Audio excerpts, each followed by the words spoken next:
Olá, meu nome é Maria Eduarda Nobre. Eu gostaria de agradecer o convite do Congresso Capixaba e da Lili para essa apresentação. E nós vamos falar sobre o galcanezumab e a sua indicação na enxaqueca e na cefaleia em salvas. Esses são meus conflitos de interesse e vamos falar primeiramente sobre a enxaqueca e a grande prevalência e o impacto que a enxaqueca tem no mundo inteiro. No Brasil, nós temos 15% da população com enxaqueca e possivelmente todos teriam alguma indicação de tratamento preventivo ou não. O impacto na qualidade de vida, na vida social, o impacto na produtividade, a ausência de concentração durante uma crise, isso tudo tem grande importância na vida desse indivíduo. Esse paciente ele passa por diversas formas de tratamento, investigação, ele realiza muitos exames, é um custo imenso, muitas vezes, para um diagnóstico que realmente é somente clínico. A cefaleia do tipo da enxaqueca, ela é uma dor que não é só o momento dor, ela tem o pródromo, pode vir a aura e pode ter o pós-dromo. Então, a duração desse período pode ser muito longo. Então, o paciente ele fica incapaz tanto antes, durante, como também depois.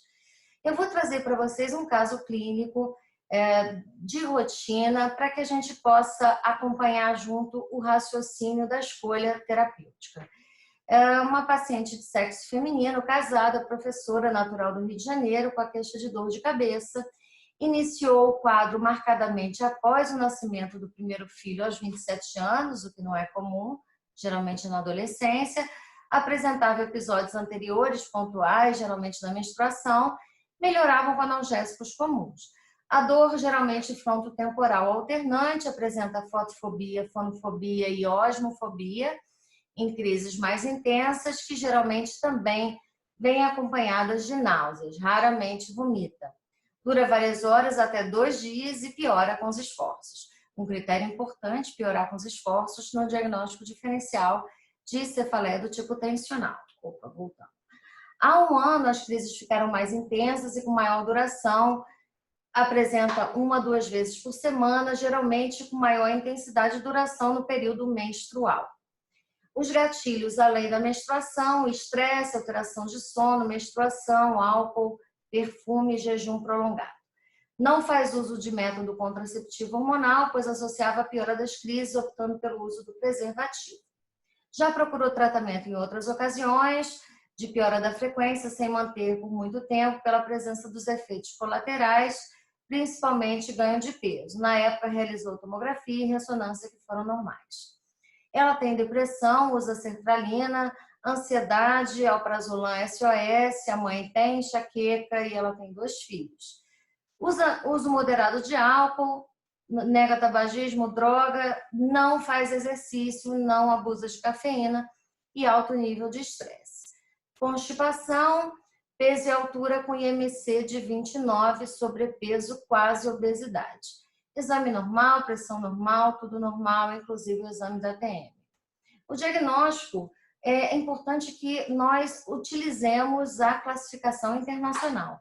Então, essa paciente apresenta critérios para o diagnóstico de enxaqueca ou de migrânia episódica. Só que ela tem alguns fatores para cronificação, por exemplo, obesidade, por exemplo, as alterações psiquiátricas, a depressão e a ansiedade, a idade e o sexo. O sexo feminino ele já é um fator predisponente, é um fator para cronificação não modificável, além da predisposição genética. Bom, então o diagnóstico dessa paciente, baseado na frequência, é um diagnóstico de migrânia sem aura episódica. O plano de tratamento. No caso dela, focamos no que é mais importante. Ela está sobrepeso, quase obesa. A obesidade, ela é uma doença inflamatória que piora a enxaqueca, então temos gráficos de aumento de peso aumentando a frequência, diminuição de peso diminuindo a frequência. Incentivar a atividade física, principalmente aeróbica, principalmente de alto impacto. É claro que o paciente no início não vai conseguir fazer, ele vai começar devagar, ele está com dor, mas a gente precisa incentivar pelo menos 3 vezes por semana. E fazer um acompanhamento psicológico, principalmente no controle do estresse, na ansiedade, uma terapia cognitivo-comportamental ajuda muito. Temos que programar um tratamento abortivo e preventivo para essa paciente. O tratamento abortivo ele tem uma missão, um foco, é a vasodilatação e a inflamação neurogênica. É importante que nós tenhamos esse foco, principalmente para que a crise ela se resolva completamente, porque muitas vezes nós só aliviamos e ela volta. Então, os triptanos, que têm uma ação no 5-HT1B e D, eles têm essa ação tanto na vasodilatação quanto na inflamação neurogênica. Existe a possibilidade dos antagonistas do receptor CGRP já virem para o Brasil em algum momento.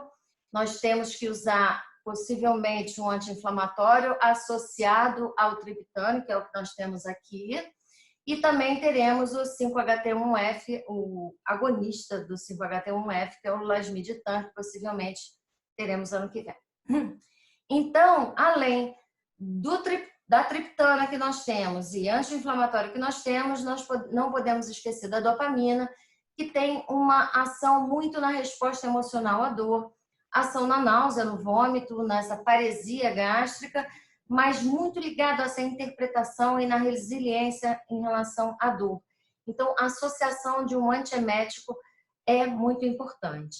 Então, o tratamento abortivo ideal para pacientes com enxaqueca é a escolha de uma triptana, a escolha de um anti-inflamatório e a escolha de um antiemético. O tratamento preventivo, nós temos diversas opções, até hoje usamos todas elas, né?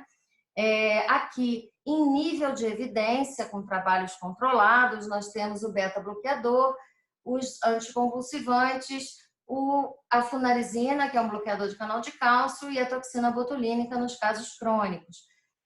Os tricíclicos, eles estão como segunda escolha justamente pelos trabalhos, mas nós sabemos que tem grande eficácia. Os inibidores da recaptação de serotonina e, em terceira opção, candesartana e gabapentina. Vamos avaliar cada medicação para essa paciente. O topiramato poderia ajudá-la a emagrecer, é eficaz, mas a dose para ser alcançado o resultado geralmente é uma dose maior e poderia ter mais efeitos colaterais do que foi prescrito já anteriormente. Negativo seria esses efeitos colaterais cognitivos que ela havia se queixado e depressão. O paciente deprimido não é indicado o topiramato. O topiramato ele é muito interessante em paciente bipolar com fases hipomaníacas e maníacas, mas em pacientes deprimidos, até com depressão bipolar, mas com fases depressivas, ele pode piorar a depressão. O divalproato é excelente, o ponto positivo dele é eficácia, o negativo para ela não é uma boa escolha, ganho de peso, queda de cabelo, e teríamos que pensar no método anticoncepcional aí de uma maneira mais enfática pelo efeito teratogênico. No caso, os beta-bloqueadores são interessantes, boa tolerabilidade, mas podem também aumentar o ganho de peso.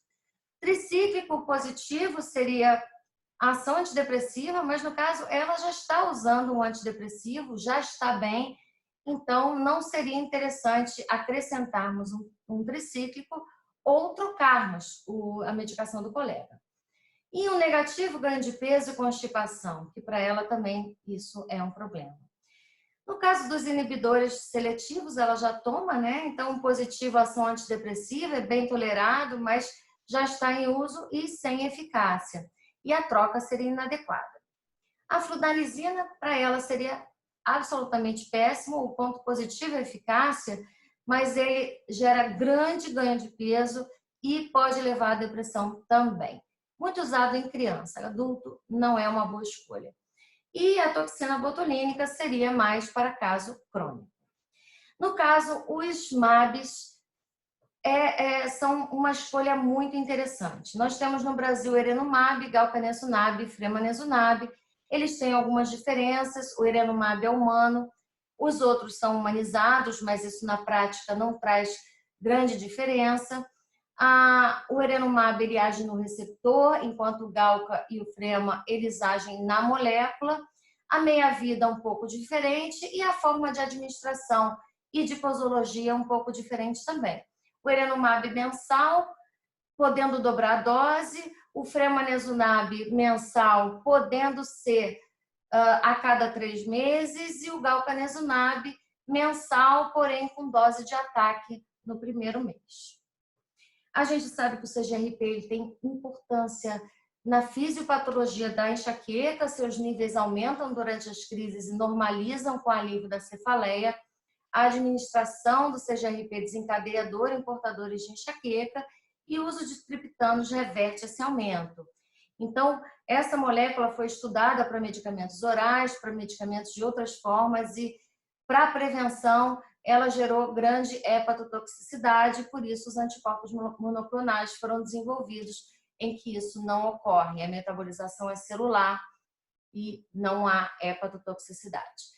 Então, esse é o Galcanezumab, o Ingarit, ele é numa caneta, fácil aplicação e o paciente ele vai fazer no primeiro mês a dose de ataque e depois, em sequência, a dose única. Sempre no mesmo dia do mês. Não esquecer da dose de ataque, ela é muito importante. Os estudos aqui do Galcanezumab, eles envolveram 6 meses para a enxaqueca episódica, o Regain, que é para crônica, 3 meses, um número muito significativo de pacientes, então é um estudo bem robusto. O estudo de extensão, que é o CGAJ, já de 12 meses, o Regain-Olê também foi estendido, então pacientes que nunca usaram remédio, pacientes já medicados, então a avaliação foi nos dias de dor e a avaliação especificamente do Galcanezumab foi também em pacientes que tiveram redução de 50%, 75% e 100% das crises. Então, foi uma avaliação mais detalhada, também mais detalhada no impacto da crise na qualidade de vida através de vários questionários. Então, os resultados eles foram muito animadores, uma melhora importante na qualidade de vida, na redução dos analgésicos, na frequência de dor. Nós vemos essa redução já na primeira semana. E essa redução ela continua ao longo dos meses. Então, esses 2 estudos do EVOLVE 1 e 2 mostram bem isso. Isso é importante, o paciente ele fica muito animado de melhorar muito rapidamente. E o estudo de extensão mostrou que a melhora ela é progressiva. Então, no mês 12, a melhora foi ainda maior. É lentamente progressiva, mas é progressiva. E esse estudo mostrou muita segurança e tolerabilidade nesse período todo. Essa paciente, ela apresentava em torno de 10 crises mês, mas se nós observarmos, muitas crises eram seguidas e praticamente uma só. Então, 7, 8, 9, 10, pré-menstrual e menstrual, possivelmente é uma crise só. Então, mostra uma grande falha também no SOS e nós temos que fazer um SOS bem específico. No caso, a conduta foi iniciar o Galcanezumab dia 8 de julho, com dose de 40 miligramas de ataque. Segundo mês, ela tomou dia 8 de agosto, uma caneta. Terceiro mês, uma caneta dia 8 de setembro. Foi mantida a sertralina, conforme a orientação do psiquiatra. Eu indiquei método anticoncepcional, porque também o Galcanezumab não foi estudado para mulheres grávidas, então assim não é seguro como qualquer remédio. Foi sugerida a colocação do DIU de prata, que é uma ótima opção, que não tem hormônio e não tem o sangramento que o de cobre causa, e o diumirena, que também é uma ação local de progesterona, que tem uma boa tolerabilidade também. Orientada para o tratamento abortivo com naratriptana, naproxeno e ondansetrona. Por que a naratriptana? Pela meia-vida longa. Então, se ela está tendo uma dor longa, é importante uma triptana de ação longa. Se a gente fizer, por exemplo, uma risatriptana, possivelmente a dor vai passar e vai voltar. Então, a adaptação do tipo da triptana varia muito de acordo com o diário do paciente, por isso que o diário é tão importante. E orientada quanto à importância dessa abordagem multidisciplinar, né? Para ela, enfatizando o objetivo de emagrecimento, atividade física e o cuidado emocional com a terapia cognitivo comportamental. Então, essa paciente rapidamente teve uma melhora, muito feliz, muito satisfeita. 2 crises em julho e 2 crises em agosto, sem efeitos colaterais. Às vezes, a primeira ela teve uma irritação no local da injeção, nada demais, durou algumas horas e depois ela nem teve mais. Então, enxaqueca, nós temos um resultado muito melhor do que até o estudo mostra. Então, é muito interessante a gente experimentar usar em pacientes que não são tão graves, né? Não precisamos ter um paciente refratário, resistente, paciente que já usou muitas medicações. É necessário escolher um paciente com perfil.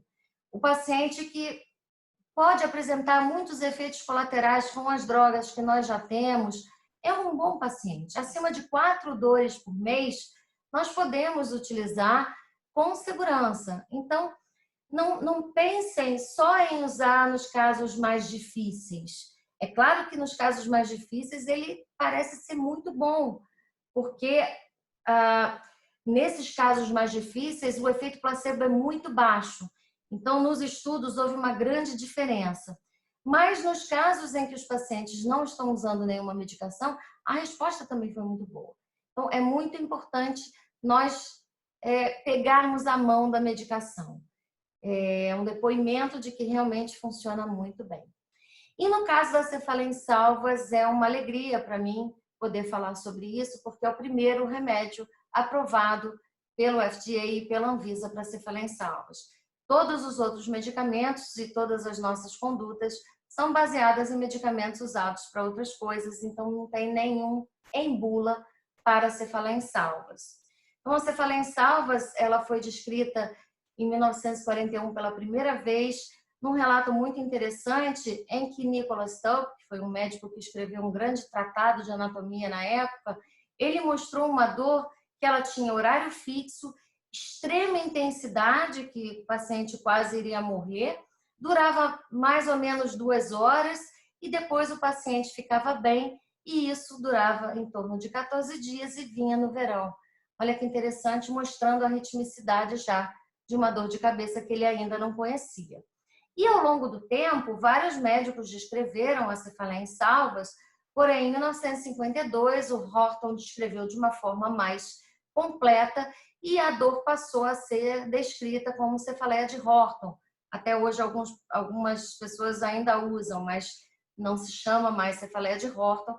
Em inglês, cluster headache, e o professor Rafael botou a tradução para o português como cefaleia em salvas, como uma salva de tiros, uma salva de palmas e um intervalo. Ela atinge 0,1% da população. Então, se nós temos 200 milhões de habitantes, nós temos 200 mil pessoas com cefaleia em salvas no Brasil. E essa demora diagnóstica é muito grande. Geralmente, o paciente passa por diversos especialistas. É mais predominante no sexo masculino, mas a gente, ao longo do tempo, percebeu que era muito mal diagnosticada na mulher e hoje a relação homem-mulher é de 2,7 para 1, em torno de 3 para 1, pico no adulto jovem. Esse é o nosso trabalho, 387 casos, e nós conseguimos achar essa proporção. A crise de cefaleia em salvas ela é muito rápida, ela tem um período pré-ictal muito pequeno e rapidamente desenvolve uma dor muito, muito, muito intensa, geralmente associada com sintomas autonômicos, e rapidamente o paciente sai, rapidamente não, depois que acaba a crise, ele sai do período pós-ictal, geralmente se sente bem, ele não tem uma grande ressaca. A fisiopatologia da cefaleia em salvas é desconhecida, mas nós sabemos que o hipotálamo posterior está ativado do mesmo lado da dor, que é o relógio biológico, E a partir dessa descoberta, várias tentativas de colocação de eletrodos, de cirurgias estereotáxicas surgiram, e todas com algum benefício, porém, hoje em dia tem sido diminuída essa indicação, porque muitos pacientes voltaram a ter dor e às vezes até do outro lado.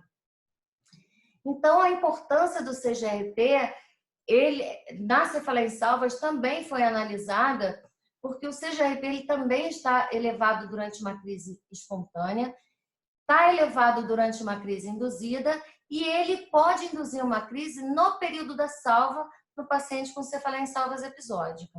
Então, baseado nisso, foi feita a pesquisa para a cefaleia em salvas também. Os fatores deflagadores. O álcool é um fator imediato, o sono, tanto à noite quanto o cochilo, medicamentos vasodilatadores, a sildenafila principalmente, alterações comportamentais, aumento das atividades física, mental e emocional, isso tudo dentro da salva. E a apneia do sono é importante investigar, porque a apneia do sono, quando tratada, ela pode diminuir o tempo da salva e aumentar o período de remissão. Cada vez que o paciente dessatura em uma apneia, ele pode ter uma crise. Bom, o nosso caso clínico é mais atípico, é uma mulher casada, 31 anos, natural do Rio de Janeiro. Ela começou o quadro há 20 anos e ela apresentou um quadro de início abrupto, de dor diária, forte intensidade, acompanhada de náusea e vômito. E no caso, náusea e vômito em mulher é mais comum e confunde bem com enxaqueca. Procurou o clínico, diagnosticou enxaqueca, tomou amitriptilina e sumatriptana oral 3 a 4 vezes ao dia. Melhorou pela sumatriptana oral, possivelmente, e achou que era enxaqueca mesmo. Alguns anos se passaram, a dor retornou, manteve o uso da sumatriptana por conta própria, procurou tratamentos alternativos, achando que era estresse, aí começou a fazer yoga, massagem, acupuntura, e após 2 a 3 meses a dor passou novamente. Ficou sem dor por mais ou menos 3 anos, e aos 29 anos, em 2018, a dor veio muito intensa, com 3 a 4 episódios ao dia, sendo 2 de madrugada. Chegava a bater a cabeça na parede, o marido achou que ela estava tendo um surto psicótico, e a dor foi quando eu atendi, periocular direita, irradiando para a região temporal, excruciante, acompanhada de hiperemia, lacrimejamento, rinorreia. Não notava pitose, porém, quando eu falei sobre essa possibilidade, ela notou que tinha uma discreta pitose, tinha náuseas e vômitos em alguns episódios mais intensos, crises que duravam em torno de 1 hora, podendo ocorrer 4 crises ao dia. A salva de 2018 durou 4 meses e ela respondeu a prednisona e naratriptana transicional. Verapamil só respondeu nessa dose de 480 miligramas e eu tive que associar o carbonato de lítio, porque a dose do verapamil sozinha não estava segurando. E aí houve grande melhora na associação disso tudo e ela melhorou de frequência e intensidade, porém apresentou muitos efeitos colaterais, edema de membros inferiores, uma constipação que não resolvia com nada, astenia, acne, tremor pelo lítio, e aí ficou bem, mas os efeitos colaterais realmente foram muito desagradáveis. Essa salva mais recente começou em dezembro de 2019 e permanecia até a data da nossa consulta. Então, ela só foi consultar comigo dia 3/11 de 2020. Ela mora fora do Rio, procurou atendimento na região por causa da pandemia, realizou tratamentos medicamentosos baseados no que ela já tinha tomado e fez vários bloqueios occipitais e tinha alívios temporários, chegou até a fazer toxina botulínica, não viu resultado. E no momento da consulta, ela estava em uso de verapamil 480 miligramas ao dia e o carbonato de lítio, que ela já vinha diminuindo. Ela estava tomando só um de 300, mas mantinha as crises diárias como se não estivesse tomando nada. Ela não tem doença nenhuma, não fuma, não bebe, então não tem, né, o estigma da cefaleia em salvas é de um grande bebedor e alguém que fuma, no caso, nada. Ela já é constipada, o exame físico normal. Ressonância normal, polissonografia normal, testosterona um pouco baixa, a gente sempre pede pela possibilidade de haver necessidade de um tratamento que faça uma interferência nos hormônios. O diagnóstico cefaleia-em-salvas episódica, isso tem que ser baseado na classificação. A gente tem aí todos os critérios diagnósticos, uma dor que dura em torno de 1 hora, sempre unilateral, lacrimejamento, rinorreia, pitose, frequência até 8 vezes ao dia, no caso ela já tinha chegado até 4. Então, cefaleia-em-salvas, claramente fácil de diagnosticar. Essa é a ordem dos sintomas no geral. O lacrimejamento é o mais comum. É preciso só um sintoma autonômico para o diagnóstico.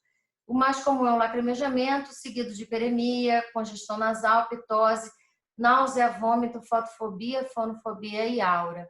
Quando tem náusea, vômito, fotofobia, fonofobia e aura, geralmente são os pacientes que têm o diagnóstico de enxaqueca. Então, temos que ficar atentos a isso. O diagnóstico errado é muito comum. A demora diagnóstica é em torno de 1 ano, de 5 anos, no mundo inteiro, não é só no Brasil. Então, quando pensamos numa cefaleia trigêmino-autonômica, o diagnóstico diferencial tem que ser também com as cefaleias trigêmino-autonômicas, e as principais com a característica da cefaleia-em-salvas são a hemicrania paroxística e o Sunkt-Asuna, que são bem diferentes se a gente escolher uma boa história. Principalmente, fixem na frequência e na duração. A hemicrania é uma dor mais curta e uma dor mais frequente. Então, ela dura em torno de 10 minutos, 5 a 10 minutos, ela vem 10 vezes a 15 vezes ao dia. A cefaleia-em-salvas não, ela nunca é curta assim, e a média é vir no máximo 3 vezes ao dia. Agora, o principal é o teste terapêutico. Muitas vezes, quando a gente tem dúvida, a gente faz o teste terapêutico. O oxigênio é o único que funciona na cefaleia-em-salvas, ele não funciona em nenhuma outra dor. E a endometacina, a hemicrania paroxística, tem uma resposta absoluta. O Sunkt é bem diferente, a dor dura 2 minutos e vem 100 vezes ao dia, então o diagnóstico fica mais pela cefaleia-em-salvas e a hemicrania paroxística. Mas o oxigênio usado da forma adequada, ele pode ser um teste diagnóstico. Então, o diagnóstico cefaleia-em-salvas episódica e o plano de tratamento para essa paciente. Nós temos aqui esse artigo de 2019, bem recente, mostrando os medicamentos mais utilizados e aprovados com nível de evidência, e eu tomei a liberdade de acrescentar um novo medicamento que não estava aprovado ainda na ocasião do artigo, né? Então, o tratamento abortivo que nós temos disponível é a sumatriptana, o oxigênio e a sumatriptana spray. A injetável é muito mais eficaz e o oxigênio é muito importante prescrever na dose de 12 a 15 litros por minuto, sob máscara, oxigênio úmido a 100%, na receita. Esse paciente ele vai ao hospital e o hospital se recusa a fazer se não estiver prescrito. Então, é importante prescrever. A zomatriptana spray nasal não tem no Brasil e nem o estimulador vagal, que é um aparelho que pode ser utilizado, porém ele precisa de uma empresa que faça a manutenção e o carregamento. Então, não dá para trazer de fora, não tem no Brasil. Tratamento transicional, os 4 têm uma eficácia muito interessante e muitas vezes precisamos fazer pelo menos 3. A prednisona oral é usada em torno de 12 dias, com o início de dose de 60 miligramas e a diminuição nos 12 dias. O bloqueio occipital, ele tem que ser feito com corticoide. Não adianta fazer só com lidocaína, tem que ser com corticoide, occipital maior, menor e terceiro. Pode ser repetido em uma semana. Geralmente, um bloqueio já é suficiente e ele tem grande chance de interromper a salva. A naratriptana, por ter uma meia-vida longa, ela pode ser feita num ciclo curto de 12 em 12 horas por uma semana. E a metilprednisolona pode ser feita intramuscular e o número de aplicações vai depender de como o paciente vai responder. E o tratamento preventivo, de novo, não temos o estimulador vagal, a estimulação do gânglio esfenopalatino nós também não temos, é um eletrodo que é colocado no gânglio e o estímulo é por fora, nós não temos. Topiramato e melatonina, eu coloquei aqui a minha opinião de que não vejo grande resultado, mas os estudos mostram que pode haver resultado. Gabapentina, lítio e verapamil, na minha opinião, são os que têm eficácia maior e muito relacionados à dose. Então, às vezes, precisamos de doses altas para alguma resposta. E agora, aprovado pelo FDA e pela Anvisa, que já temos disponível, o galcanezumab específico para cefaleia em salvos.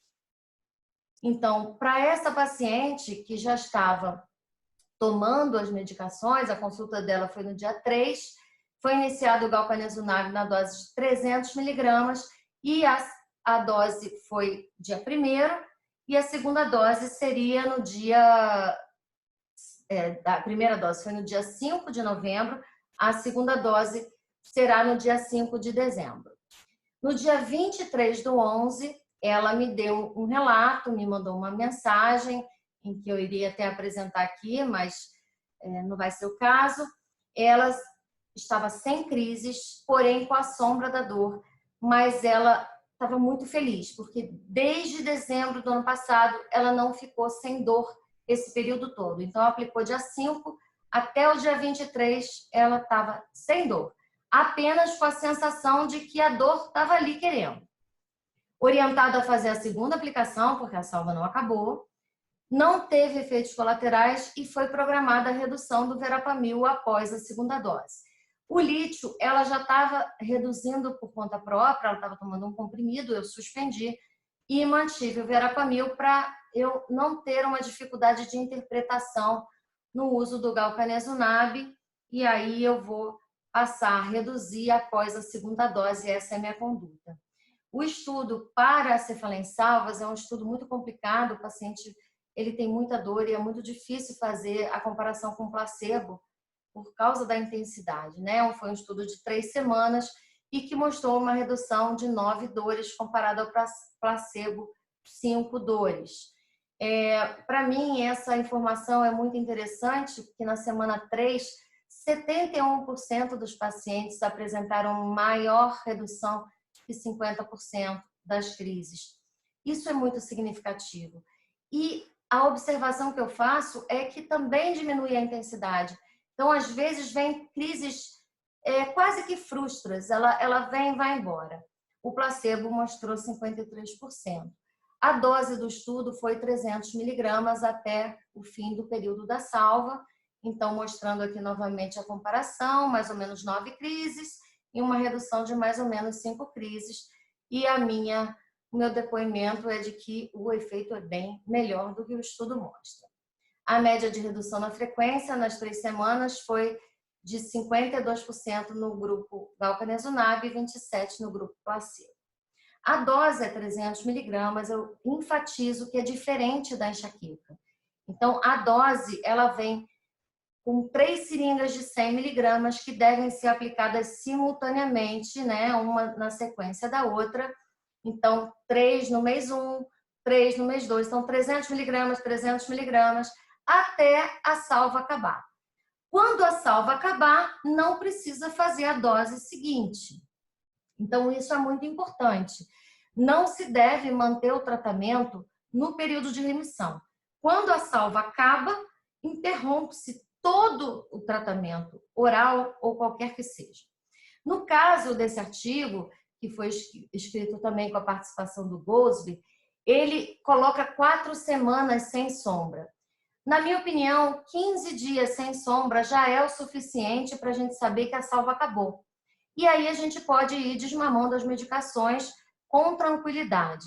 Então, esse paciente ele tem que suspender tudo.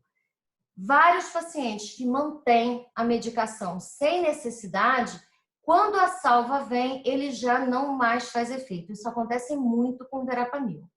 Então, é muito importante a gente suspender a medicação. E no caso do galcanezumab, Se o paciente já tiver 15 dias sem sombra, ele não precisa fazer a próxima injeção. Aqui a bula do Emgality e agradeço muito a atenção de vocês, espero que tenham gostado. Obrigada.